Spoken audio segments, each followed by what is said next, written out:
السلام علیکم ورحمۃ اللہ وبرکاتہ. زما محترم و عزتمندو، نن به موږ د الله جل جلاله د یو ډیر لوی او مبارک نوم په اړه خبرې وکړو. هغه نوم دی الصمد. د هغه مبارک نوم دی چې د هغه په یادولو سره او د هغه په ذکر کولو سره زړه ته سکون میلاویږي، حاجتونه پوره کیږي او انسان د الله نه پورته له بل چا نه بې پروا کیږي او بې نیازه کیږي. که تاسو د ژوند په کوم حصه کې او ستونزه او پریشانۍ کې، حاجت د رزق کې، په تنګۍ کې یا کومه بله اندیشه کې یې، دا وظیفه ستاسو دپاره ډیره ګټوره او مجربه وظیفه ده. موږ به نن د دې نوم مبارک، فضیلت، مقام او مرتبې په اړه خبرې وکړو. د ټولو نه وړاندې په دې باندې ځان پوه کړو چې الصمد د الله جل جلاله د یو کم سل نومونو نه، اسماء الحسنا نه ډیر لوی نوم دی. د عربی په ژبه کې الصمد هغه ذات ته ویل کیږي چې ټول مخلوقات ورته محتاج وي او هغه هیڅ چا ته محتاج نه وي.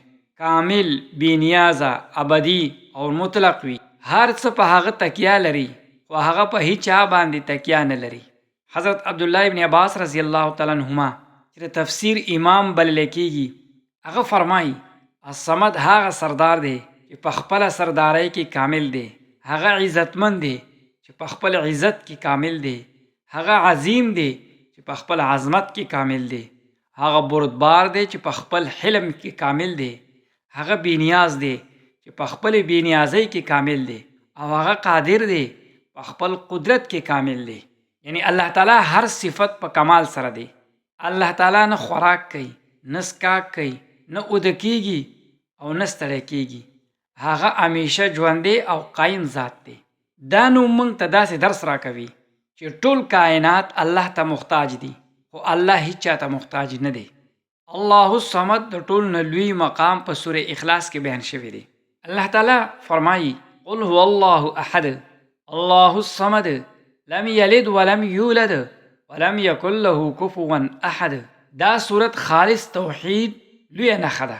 کله چې مشرکینو د نبی کریم صلی الله علیه وسلم نه سوال او پوښتنه وکړه چې ستا رب څوک دی، نو الله جل جلاله 4 آیاتونه نازل کړل. همدا وجه ده چې دې صورت ته صورت اخلاص، سوره توحید او سوره امان هم ویل کیږي. د دې صورت مقام دومره لوړ دی د قرآن د یوې درېمې برخې برابر دی. حضرت ابو سعید خدری رضی الله تعالی عنه نه روایت دی چې نبی کریم صلی الله علیه وسلم صحابو ته وفرمایل آیا تاسو څوک کولی شئ چې په یوه شپه کې قرآن کریم درېیمه برخه ولولئ؟ صحابه کرام وفرمایل یا رسول الله دا څنګه ممکنه ده؟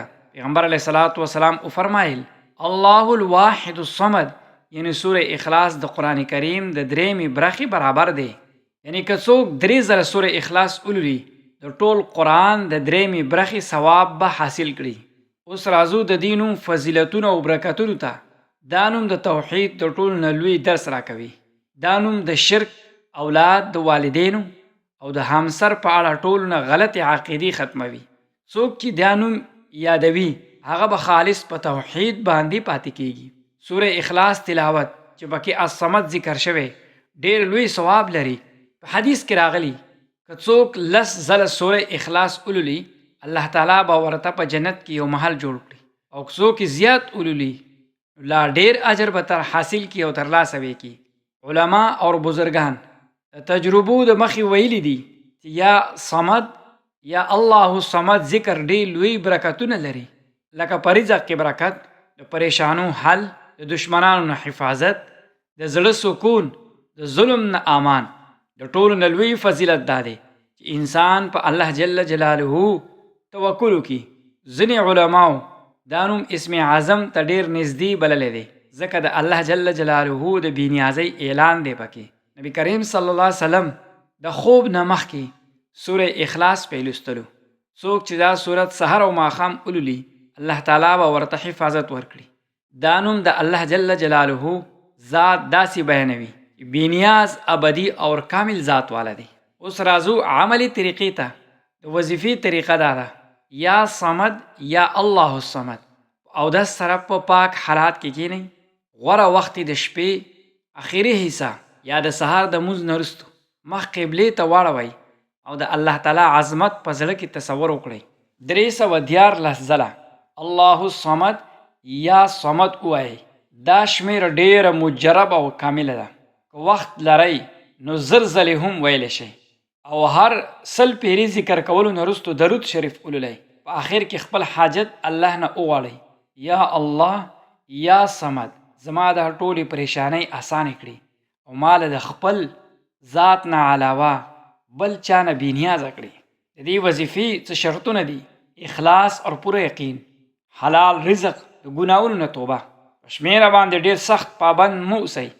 اصلي توکل په الله وکړئ. که دا عمل 4 ورځې پرله پسې وکړی شي انشاءالله اثر به وګورئ. زما محترم و عزتمندو، الله الصمد باندې باور وکړئ او هغه بې نیازه دی خو موږ ټول د هغه ته محتاج یو. نو نن نه دا وظیفه شروع کړئ او په کمنټ کې خپل حاجت ولیکئ